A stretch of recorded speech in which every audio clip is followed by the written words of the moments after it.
Dahil sa maraming nag-uugnay sa naging blind items ni Sean Gaza, sa aktor-singer na si Jano Gibbs, at sa pumanaw nitong ama ang veteranong aktor na si Ronaldo Valdez, sa blind items na binahagi ni Gaza, na kung saan ay sinabi nitong hindi umano totoong suicide ang pagkamatay ng taong kanyang tinutukoy sa kanyang post, dahil anya mismong ang anak umano nito ang nagpapatay sa kanyang ama, upang makuha nito ang di umano'y mga ari-arian na ipapamana daw sana sa anak sa labas.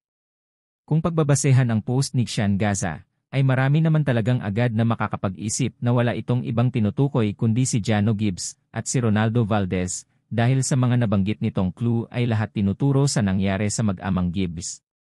Kabilang na dito ang video na kung saan makikita ang nangyari sa taong tinutukoy ni Sean sa kanyang post, na di umano'y sinadyang ipakalat ng mga otoridad ang video na kanilang kuha mula sa lugar ng pinangyarihan upang makita nga ng mga tao na totoong nag-suicide ito. Kung ikukumpara ang post ni Sean Gaza sa nangyari sa video na nag-leak sa nangyari kay Valdez, ay parehong-pareho ang senaryo. Kung ating matatandaan ay nag-leak ang video na kuha noon ng otoridad kay Ronaldo Valdez nang kinuha ito sa kanilang bahay. Mismong ang otoridad ang nagpakalat ng video na ito. Nung una ay handang kasuhan noon ni Jano Gibbs ang mga sangkot sa paglabas ng video, ngunit kalaunan ay pinag-public apology na lamang niya ito. Samantala ang lahat ng ibinahagi ni Sean Gaza na blind items na ito ay hindi na makikita sa kanyang wall.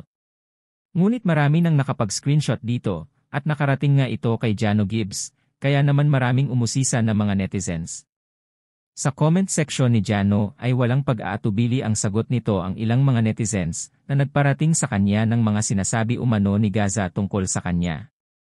Noong una ay takang-taka ito sa mga sinasabi sa kanya sa komento, ngunit kalaunan ay nasagot na din niya dahil ayon kay Jano ay nakita na nga umano niya ang blind item na tinutukoy ng mga netizens.